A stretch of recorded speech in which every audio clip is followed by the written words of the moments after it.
Dans l'actualité judiciaire, un homme de 27 ans comparaît cet après-midi à Bobigny pour avoir organisé des soirées clandestines dans des lieux insolites en région parisienne. Il est jugé notamment pour mise en danger de la vie d'autrui, travail dissimulé et violation des règles du confinement. La dernière soirée qu'il avait organisée avait rassemblé 600 personnes dans un tunnel désaffecté du 13e arrondissement de Paris fin novembre, en plein confinement. Et ce jeune homme n'en était pas à son coup d'essai. Gladys Laffitte.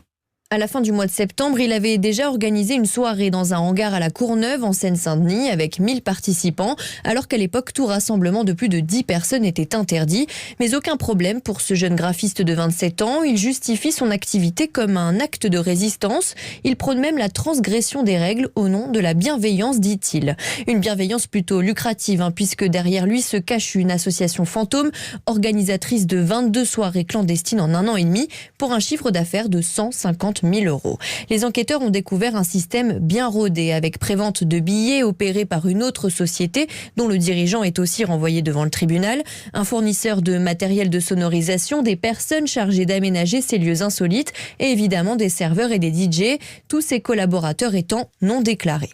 Une activité illicite dont le jeune homme ne semblait pas vraiment se cacher puisque les policiers ont retrouvé chez lui un article de presse qui lui était consacré et un accord de tournage pour une célèbre émission de télévision.